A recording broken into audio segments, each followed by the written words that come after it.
जय हिंद प्यारे साथियों। उम्मीद है आप सभी बढ़िया होंगे और आपकी तैयारी अच्छे से चल रही होगी। तो इस वीडियो में हम डिस्कस करने वाले हैं कि फ़िज़िकल की तैयारी आपको किस तरह से स्ट्रेटेजी बना के करनी है। तो मोस्ट ऑफ द जो भी अभ्यर्थी रहते हैं वो तैयारी करते हैं ओनली रनिंग की, चेस्ट पे बिल्कुल भी ध्यान नहीं देते हैं। तो ये उनकी सबसे ज़्यादा गलती रहती है और चेस्ट में बहुत सारे लोग जो है बाहर हो जाते हैं। तो आपको तैयारी करनी है फ़िज़िकल की। तो फिज़िकल में आपको ओनली रनिंग की तैयारी नहीं करनी है, किस किस चीज़ की तैयारी करनी है तो वो पहले देख लेते हैं। तो आपको बायोमेट्रिक आइडेंटिफिकेशन, ये क्या होता है सर? तो ये मैं वो चीज़ें बता रहा हूँ जो कि आपकी फ़िज़िकल होगा उस दिन आपको परफॉर्म करनी पड़ेंगी। तो जो बायोमेट्रिक आइडेंटिफिकेशन रहता है तो उसमें आपको कुछ नहीं करना। वो तो जैसे ही आप अंदर जाओगे वहाँ पे सेंटर पे तो आपका बायोमेट्रिक आइडेंटिफिकेशन होगा। आपका जो थंब इम्प्रेशन रहता है उसको चेक किया जाएगा और आपकी जो रेटिना होता है आँखों का वो भी चेक किया जाएगा। तो ये रहता है आपका सबसे पहला स्टेज। तो इसमें तो आपको कुछ नहीं करना, जो तो वो तो है, लेकिन इसमें ये ध्यान देना है कि आप ये बिल्कुल भी ना करें कि आप अपनी जगह पे किसी और को फिज़िकल के लिए भेजें। तो वो पॉसिबल बिल्कुल भी नहीं है, क्योंकि आपका जो रेटिना और थंब इम्प्रेशन रहता है जो कि आधार कार्ड के साथ जुड़ा हुआ रहता है, तो वो वहाँ पे पकड़ा जाएगा। तो आपकी लाइफ ख़राब और जो अब जिसको आप भेजोगे उसकी भी लाइफ ख़राब। ठीक है, तो सीधा सीधा कहने का मतलब है कि डमी अभ्यर्थी फिजिकल नहीं दे सकता है, बिल्कुल भी कोशिश ना करें। ये तो हो गया बायोमेट्रिक आइडेंटिफिकेशन। उसके बाद में आता है आपका हाइट मेजरमेंट, उसके बाद आता है आपका चेस्ट मेजरमेंट, उसके बाद आता है आपका वेट मेजरमेंट और सबसे लास्ट में आती है आपकी रेस। तो इन चारों पॉइंट के ऊपर पूरा डिटेल में चर्चा करेंगे।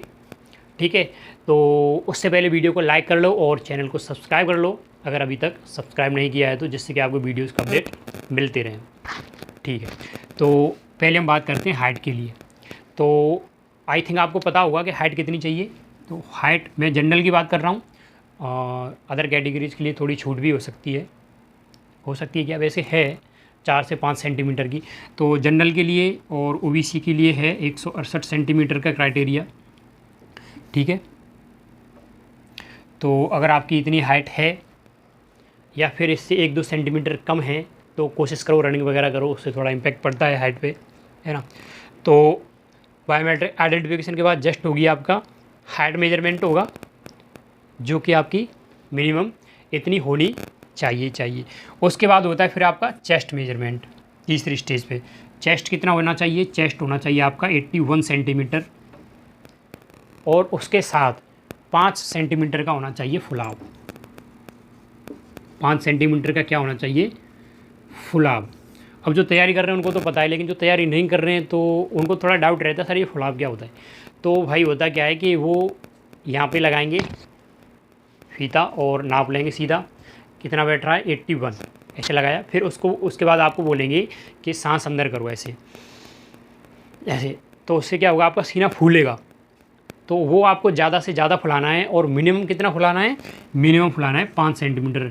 अगर यानी कि आपका एग्जैक्ट आता है 81 सेंटीमीटर बिना फुलाव के, तो फुलाव के साथ कितना आना चाहिए? 86 सेंटीमीटर। ठीक है, अभी कुछ देर बाद इस बात में भी चर्चा करेंगे कि वो आपको कैसे बढ़ाना है अगर कम है तो। पहले आपको बता देता हूँ कि रिक्वायरमेंट क्या क्या है। उसके बाद होता है फिर वेट। तो वेट जो मेल कैंडिडेट हैं उनके लिए तो एप्लीकेबल है नहीं, जो फीमेल कैंडिडेट हैं उनके लिए एप्लीकेबल है वेट 47.5 किलोग्राम। मोस्टली ज़्यादातर गर्ल्स का होता है तो वो 40 प्लस रहता है ना। तो जिनका भी कम है तो वो ज़्यादा से ज़्यादा खाओ पियो, ऐसी चीज़ें खाओ जिससे कि वेट बढ़े, जैसे केला हो गया, दूध वगैरह हो गया, ऐसी चीज़ें ज़्यादा से ज़्यादा खाओ। और कुछ भी नहीं है तो रोटी खाओ दबा के 8-8 10-10 दोनों टाइम, जिससे कि ज़्यादा से ज़्यादा वेट आपका बढ़े, फिजिकल तक पूरा हो जाए। और उसके बाद बात कर लेते हैं रेस की। तो रेस होती है 5 किलोमीटर।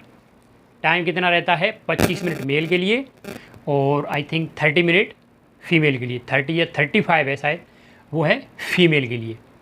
ठीक है, एक बार आपको कंफर्म करके बताता हूँ, अभी रुको। हाँ भाई, तो जो फीमेल के लिए है वो 35 मिनट है। ठीक है, मेल के लिए 30 मिनट और फीमेल के लिए 35 मिनट में 5 किलोमीटर पूरी करनी है। तो ये तो हो गए रिक्वायरमेंट्स। अब जिनके कम है, सीना कम है, हाइट कम है और रनिंग नहीं कर पा रहे हैं, तो उनको क्या स्ट्रेटेजी बनानी है तो वो मैं अभी डिस्कस करता हूँ। तो सबसे पहले आपको तैयारी करनी है, मोस्टली किस पे फोकस करना है, रनिंग पे। मोस्ट ऑफ द कैंडिडेट होते हैं वो किस में बाहर होते हैं, वो होते हैं रनिंग में बाहर सबसे ज़्यादा। हाइट वगैरह मोस्टली जितने भी मेल होते हैं उनका तो हो ही जाता है कंप्लीट, अगर बॉडी शोडी अच्छी होती है तो चेस्ट तो कंप्लीट हो ही जाता है ना, लेकिन हाइट में बाहर हो जाते हैं। ठीक है, और एक और बात बता दूं, जो चेस्ट मेजरमेंट है वो फीमेल कैंडिडेट के लिए एप्लीकेबल नहीं है। वीडियो में आगे बढ़ने से पहले राजस्थान पुलिस कांस्टेबल भर्ती परीक्षा 2023 की तैयारी के लिए चक्षु प्रकाशन के द्वारा प्रकाशित ये बुक मैं आपके लिए सजेस्ट करना चाहूँगा, जिसके अंदर आपको मिल जाता है 5 साल के सॉल्व पेपर्स और 15 प्रैक्टिस सेट, जो कि पिछली भर्ती परीक्षाओं में हुए पेपर्स के आधार पर ही तैयार किए गए हैं और काफ़ी अच्छे से उनको एक्सप्लेन भी कर रखा है। डिस्क्रिप्शन में दिए गए लिंक के थ्रू आप इसको जाके परचेज़ कर सकते हो। तो आपको मेन फोकस किस पे करना है, रनिंग पे, और उससे थोड़ा सा कम वो कहीं पे करना है, चेस्ट पे। अगर कम है तो, अगर पूरा है तो कोई दिक्कत ही नहीं है, अगर कम है तो चेस्ट पे भी फोकस करना है। और रही बात हाइट की, तो ये तो क्या ही मैं बोलूँगा, हाइट तो जिनकी है वो है। बेसिकली देखा जाए तो हाँ, एक्सरसाइज करते हो तो थोड़ा बहुत फ़र्क पड़ सकता है, लेकिन जिनकी है वो है। तो बात कर लेते हैं चेस्ट की और रनिंग की।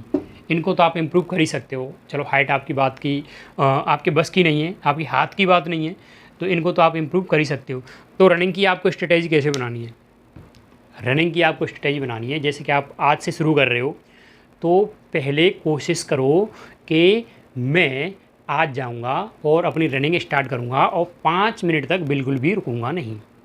ठीक है, नेक्स्ट डे 10 मिनट तक बिल्कुल भी रुकूंगा नहीं, नेक्स्ट डे 15 मिनट तक बिल्कुल भी रुकूंगा नहीं, नेक्स्ट डे 20 मिनट तक बिल्कुल भी रुकूंगा नहीं, उसके नेक्स्ट डे 25 मिनट तक बिल्कुल भी नहीं रुकूंगा। ये तो आपको कैपेसिटी बढ़ानी है आपकी 25 मिनट की, अगर फीमेल हो तो 35 मिनट की। भले ही आप वॉक करो, भले ही आप बिल्कुल धीरे धीरे दौड़ो, कैसे भी करो, लेकिन जो आपका टाइम है ना 25 मिनट का, 35 मिनट का, पहले उसको यूटिलाइज़ करना सीखो। बहुत से लड़के क्या करते हैं कि शुरू में जाते हैं और एकदम से स्प्रिंट दौड़ लगा देते हैं और वो 5 मिनट दौड़े, उसके बाद में फेल, फिर वो वॉक भी नहीं कर पा रहे। तो क्या मतलब है भाई, 5 मिनट में तुम कितना दौड़ लोगे, ज़्यादा से ज़्यादा 2 किलोमीटर, उससे ज़्यादा तो जा नहीं सकते। तो ऐसे काम नहीं चलता। पहले अपनी कैपेसिटी बढ़ाओ कि आप ग्राउंड में कितने टाइम तक रह सकते हो। तो पहले कैपेसिटी बढ़ाओ 25 मिनट तक स्टैंड करने की, या फिर फीमेल हो तो 35 मिनट तक स्टैंड करने की। भले ही उस टाइम में आप 5 किलोमीटर की जगह दूरी कवर करो 3.5 किलोमीटर, लेकिन धीरे धीरे और दौड़ के वो कैपेसिटी पूरी करो 25 मिनट की, और फीमेल हो तो 35 मिनट की। उसके बाद आपको क्या करना है, 4-5 मिनट में आप अपनी कैपेसिटी को बढ़ा लोगे कि आप 25 मिनट तक कंटिन्यू दौड़ सकते हो। भले आप कितने भी स्लो दौड़ रहे हो, कितने भी, उसके बाद आपका शुरू हो जाएगा मेजरमेंट काहे का, 25 मिनट का। मान लो आप 25 मिनट में दूरी कंप्लीट कर रहे हो अपनी 3.5 किलोमीटर। ठीक है, उसके बाद आपको अपनी कैपेसिटी बढ़ानी है और दूसरे दिन आपको कवर करना है 3.8 किलोमीटर। नेक्स्ट डे और ज़्यादा कैपेसिटी बढ़ानी है, यानी और ज़्यादा ताकत लगानी है, नेक्स्ट डे आपको कवर करना है 4 किलोमीटर। ऐसे ऐसे इम्प्रूव कर करके आपको 1 महीने के अंदर पहुंचाना है 5 किलोमीटर। अगर 1 महीने में भी आपका 5 किलोमीटर नहीं पहुंच रहा है तो फिर इस जो 25 मिनट वाला बैरियर है इसको थोड़ा एक्सटेंड कर लो कि आप कितने टाइम में 5 किलोमीटर को कवर कर रहे हो। जैसे कि आप कवर कर ले, मान रहे हो 30 मिनट में आप कवर कर रहे हो 5 किलोमीटर को। ठीक है, फिर उसके बाद और ज़्यादा इम्प्रूव करो, वॉच टाइम का यूज़ करो, धीरे धीरे इस टाइम को कम करते लाओ। 29, 28, 27, 26 और लास्ट में जाके 25 पे आ ही जाएगा। और फिर उसके बाद बिल्कुल 25 पे नहीं रखना है, और इम्प्रूव करना है। 23 में हो जाए, 22 में हो जाए, 24 में हो जाए, और कम हो जाए तो और कम करो।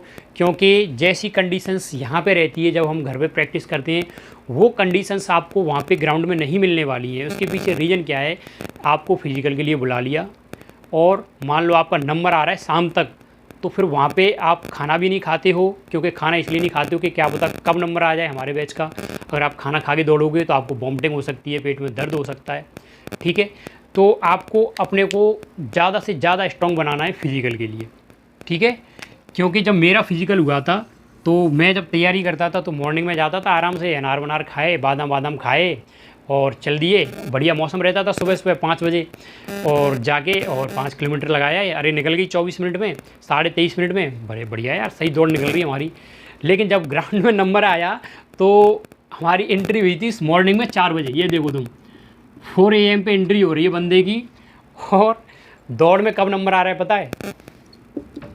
आप बिलीव नहीं करोगे, 5 PM, शाम को 5 बजे बेस्ट दौड़ रहा है हमारा। और पूरे दिन ना तो रोटी खाई ना बिस्किट खाया, कुछ भी नहीं खाया। किस वजह से? कि भाई हार्ड खा लिया तो पेट दर्द करेगा, वॉमिटिंग होगी, और जो होती भी है बेसिकली, अगर आप हार्ड खा लेते हो, कुछ हल्का फुल्का खाते हो तो ठीक है, लेकिन अगर खाना खाते हो तो ज़्यादा रनिंग में दिक्कत होती भी है, ठीक है। तो कहने का मतलब है कि आपको 25 मिनट पे ही नहीं रुकना है, अपने को पहुंचाना है बढ़िया से बढ़िया स्टेज पे। 21 मिनट में 20 मिनट तक पहुंच जाओ तो और अच्छी बात है। अभी टाइम भी है आपके पास, ये मान के चलो कि अभी फॉर्म भरे जा रहे हैं तो एग्ज़ाम आपका होगा, वो फिज़िकल आपका होगा सितंबर के लास्ट तक, ठीक है। तो अभी टाइम भी है, बढ़िया मेहनत करो अच्छे से, और आई होप कि आपका फिज़िकल सक्सेसफुली क्वालिफाई हो जाए। किसी बंदे का अगर क्वालिफाई हो तो भाई कमेंट करके बताना ज़रूर कि हाँ मेरा क्वालिफाई हो गया, ठीक है। तो फिर मिलते हैं एक और प्यारे से वीडियो में, तब तक के लिए जय हिंद, जय भारत। छोटों को प्यार दो, बड़ों का सम्मान करो, महिलाएं आपके साथ सुरक्षित महसूस करें।